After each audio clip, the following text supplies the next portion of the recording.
नमस्कार, मैं हूं कंचना झा। आप देख रहे हैं हिमालय टीवी यूट्यूब चैनल और आज मैं एक बार फिर से कुछ राजनीतिक बातों को लेकर के आ गई हूं।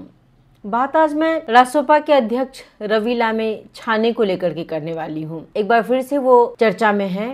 हालांकि अभी वो बहुत कम बोलते हैं क्योंकि सभी को मालूम है कि अभी वो जेल में हैं और घटना कुछ दिन पहले की ही है। कृष्णाष्टमी के दिन जब उन्हें रूपंदेही के कारागार से निकालकर काठमांडू ले जाया जा रहा था, तब उन्होंने भगवान श्री कृष्ण को लेकर कहा कि अब कृष्ण जन्म नहीं लेंगे, अब जन्मे हुए ही को कृष्ण बनना होगा। ये बातें मीडिया में आई हुई हैं। लामी छाने पर बहुत से चार्ज लगे हुए हैं।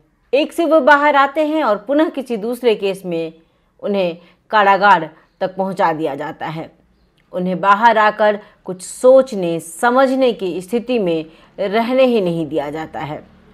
आज मैं खासकर इस बात पर जोर दे रही हूँ या आपसे जो बात करने जा रही हूँ कि उन्हें अचानक से क्यों निकाला गया वहां से। उन्हें पहले भी निकाला जा सकता था क्योंकि अर्जी तो वो 2-3 महीने पहले से दे रहे थे, तो फिर अचानक से उन्हें क्यों कृष्णाष्टमी के दिन वहां से निकाला गया। जहां सभी कृष्णाष्टमी की पूजा पाठ में लगे हुए थे, वहीं रवि को रूपंदेही जेल से निकालकर काठमांडू के नक्खू जेल में लाया गया।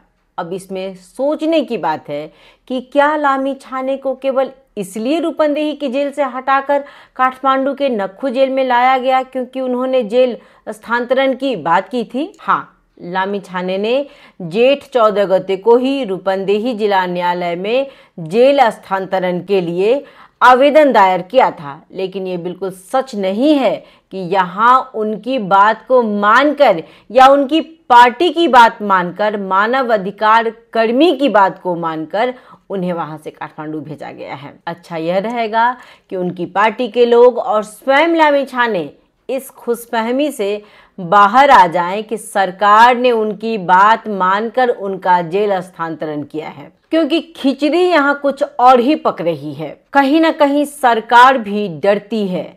उसे भी इस बात का एहसास है कि रवि के चाहने वाले बहुत हैं, बहुत ऐसे हैं जो चाहते हैं कि रवि एक बार फिर से बाहर निकलकर अपनी आवाज में दहाड़े, मगर अभी की सरकार नहीं चाहती कि वो बाहर निकले। इस ओर भी हमारा ध्यान जाए कि पूर्व उप प्रधानमंत्री और गृह मंत्री रह चुके हैं रवि। ऐसे में उन्हें नक्खू जेल में नहीं रखकर दिल्ली बाजार जेल में भी रखा जा सकता था, क्योंकि ऐसा माना गया है कि जो देश के नेता हैं, पहुंचे हुए व्यक्ति हैं, पद में हैं, पावर में हैं, उन्हें यहीं रखा जाता है क्योंकि यहाँ उनकी सुख सुविधा का भी ध्यान रखा जाता है। ऐसे में रवि कोई सामान्य व्यक्ति तो है नहीं कि उन्हें वहां नहीं रखा जा सकता था। इससे यह समझना चाहिए कि सरकार चाहती ही नहीं है कि रवि बाहर आए या किसी काबिल रहे। रवि को रूपंदेही कारागार से निकालने की मुख्य वजह है कार्तिक 17 गते। जी हाँ, ये वो दिन है जब वहां उपनिर्वाचन होने जा रहा है। कार्तिक 17 गते रूपंदेही क्षेत्र नंबर 3 में उपनिर्वाचन होने जा रहा है। सरकार उसके लिए तैयारी कर रही है। यही सरकार को डर है कि अगर वो वहां के जेल में रहते हैं और रासपा अपनी उम्मीदवारी देती है तो आम जनता वहां रवि के पक्ष में अपना फैसला कर सकती है, क्योंकि सरकार जानती है कि जनता रवि को प्रेम करती है, स्नेह करती है। सरकार ने इसी डर से कि कहीं जनता की सहानुभूति रवि की तरफ न हो जाए, उन्हें वहां से हटा दिया है। सरकार जानती है कि आम नागरिक अभी भी रवि को चाहते हैं और उपनिर्वाचन में यह मत रवि को मिल सकता है। हालांकि ये जरूर है कि प्रसिद्धि उन्हें बहुत जल्द मिली है, क्योंकि अगर उनकी राजनीतिक यात्रा को हम देखते हैं तो बहुत लंबा समय नहीं हुआ है उनकी राजनीतिक यात्रा को, और 2022 में उन्होंने राजनीति में कदम रखा और जनता से अगाध प्रेम जिसे कहते हैं, स्नेह जिसे कहते हैं, वो उन्हें मिला। वो जानते थे कि वो राजनीति में आएंगे तो जनता उन्हें सराखों पर ही बिठाएगी, क्योंकि एक टीवी एंकर के रूप में वो बहुत ज्यादा प्रसिद्धि पा चुके थे। लामी छाने को जब उस दिन काठमांडू लाया गया, उस दिन विमानस्थल में उन्होंने स्पष्ट रूप से कहा कि मैं डरने वाला नहीं हूं। उन्होंने यह भी कहा कि राजनीतिक प्रतिशोध के कारण उन्हें जहां भी भेजा जाए वे नहीं डरेंगे।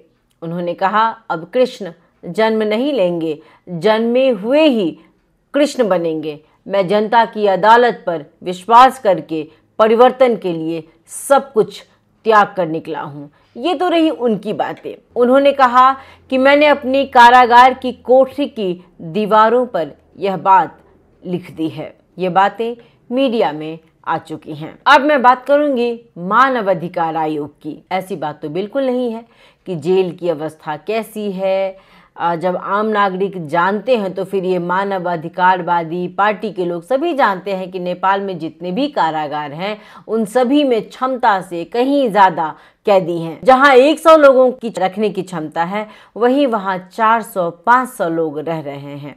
ऐसी अवस्था में आप जेल से क्या उम्मीद करते हैं? रवि को जेल से बाहर यानी जेल यहाँ से बाहर भेजा जाए, इस बात को लेकर के मानवाधिकार कर्मी, उनकी पार्टी के लोग, स्वयं रवि सभी चाहते थे कि उन्हें रूपंदेही से निकाल दिया जाए क्योंकि वहाँ की जेल की अवस्था अच्छी नहीं है। तो ये कोई नई बात नहीं थी, ये तो सभी जानते ही हैं कि नेपाल के जितने भी जेल हैं उनकी अवस्था कुछ ऐसी ही है। हाँ, फिर जब आप उम्मीद करते हैं, जैसे रवि लामेछाने उम्मीद कर रहे थे, मानव अधिकार कर्मी उम्मीद कर रहे थे, उनकी पार्टी के लोग उम्मीद कर रहे थे, तो जब वो सत्ता में थे तो इन्हें ठीक करना या इन चीज़ों पर ध्यान देना उनका काम था। अब पार्टी के लोग जब रवि वहाँ पहुँचे, मानव अधिकार कर्मी सभी समय समय पर जेल का निरीक्षण करते रहते हैं, कर भी रहे थे, कहते रहे हैं, बार बार गए हैं उनसे मिलने के लिए। जितने भी नेता उनसे मिलने गए सभी ने कहा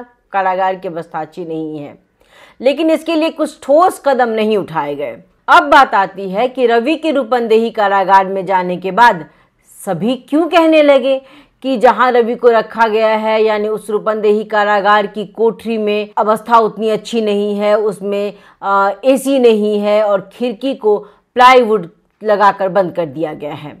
कारागार के निरीक्षण के बाद मानव अधिकार आयोग के प्रतिनिधि ने टिप्पणी की, जेल के भीतर बुनियादी सुविधाओं का अभाव है। राष्ट्रीय मानव अधिकार आयोग की प्रवक्ता लिली थापा ने बताया कि क्षमता से अधिक संख्या में कैदी रखे गए हैं। जेल के भीतर पर्याप्त शौचालय नहीं है और जो बने हुए हैं उनकी भी स्थिति अच्छी नहीं है। ये जानकारी आनी चाहिए थी, ये जानकारी हम सबों को मिली, ये बहुत अच्छी बात है। लेकिन जानकारी कब मिली? तब जब रवि वहां कैद थे। ये जानकारी इसलिए भी जरूरी थी क्योंकि वहां इंसान को कैद रखा जाता है। जो वहां कैदी है वह भी इंसान है, उसे भी सुख सुविधा चाहिए क्योंकि कुछ सुख सुविधा पाने का अधिकार वो भी रखते हैं। अन्य कैदियों की क्या अवस्था है यह नहीं मालूम, लेकिन रवि के कमरे में एक फैन है, बड़ा और छोटा। मुझे नहीं लगता है कि अन्य कैदियों को इतनी सुविधा मिलती होगी, या उन्हें कोई असुविधा है तो इस पर कोई आवाज़ उठाने वाला है। ये आवाज़ तो केवल इसलिए उठ रही है क्योंकि वहाँ आज रवि कैद हैं और रवि कोई सामान्य व्यक्ति नहीं है, देश के नेता हैं, गृह मंत्री बने हुए हैं, लेकिन ध्यान रहे उन्हें धोखाधड़ी के मामले में बंद किया गया है। इसलिए वो एक सामान्य, जैसे जेल में लोग रहते हैं वैसे वो भी रहें। ये एहसास होना बहुत ज़रूरी है एक नेता को कि कष्ट सबके लिए बराबर है। ऐसा तो नहीं है कि गर्मी केवल रवि लामेछाने को ही लगती है या ठंड केवल उन्हें ही लगती है। ठंड सामान्य व्यक्ति को भी लगती है, गर्मी सामान्य व्यक्ति को भी लगती है। सजा सबके लिए बराबर है, कानून सबके लिए बराबर है। जब वो सत्ता में थे तो बहुत काम कर सकते थे। जेल की अवस्था को लेकर के तो हमेशा से बात लोगों ने उठाई थी, लेकिन तब शायद उन्हें अंदाज़ा नहीं था कि भविष्य किस करवट बैठेगा और उन्हें जेल जाना पड़ेगा। मैं फिर एक बार कहूँगी, लेकिन जिस तरह से सरकार रवि लामेछाने के साथ सलूक कर रहे हैं, उनकी जो भी गलतियां हैं, उन्होंने जो भी धोखेधारी की है, मैं उस पर अभी टिप्पणी नहीं करने वाली हूँ। मैं टिप्पणी इस पे करने जा रही हूँ कि जिस तरह से सरकार रवि के साथ सलूक कर रही है, इससे आने वाले समय में विद्रोह जरूर होगा, ऐसा देखा जा रहा है। ये 3 दल षड्यंत्र के तहत रवि को बाहर नहीं आने देना चाहते हैं।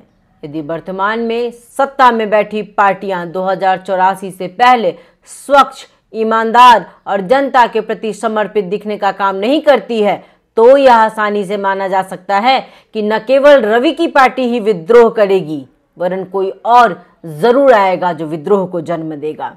आज के समय में जब अन्य दोषी बाहर रहकर अपना मुद्दा लड़ सकते हैं तो फिर रवि क्यों नहीं लड़ सकते? यह सवाल तो सभी के जहन में है। यहाँ कोई भी यह नहीं कह सकता है कि रवि दूध के धुले हैं, लेकिन ऐसा कौन नेता है जो सीना तान कर यह कहे कि हाँ, हम जनता के लिए काम कर रहे हैं या फलाने नेता की छवि साफ सुथरी है? तो फिर यह दिखावा क्यों? यहाँ तो सभी एक ही थाली के चट्टे बट्टे हैं। फर्क केवल इतना है कि जो सत्ता में है उसका बोलवाला है और वह सामने वाले की कोई परवाह नहीं करता। कारण स्पष्ट है कि वह भी जानता है कि जिस दिन वह सत्ता से हटेगा, हथकड़ी, जेल की सजा उसके लिए भी तैयार है, क्योंकि गलतियां उसने भी की है। इसलिए वह सत्ता, पद, पावर, कुर्सी को नहीं छोड़ना चाहता है। आज रवि जेल में है तो कल कोई भी हो सकता है। अपने डर के आगे सरकार ने अपना मोहरा अभी रवि को बनाया है। देखते हैं यह सिलसिला कब तक चलता है। बहुत बहुत धन्यवाद। नमस्कार।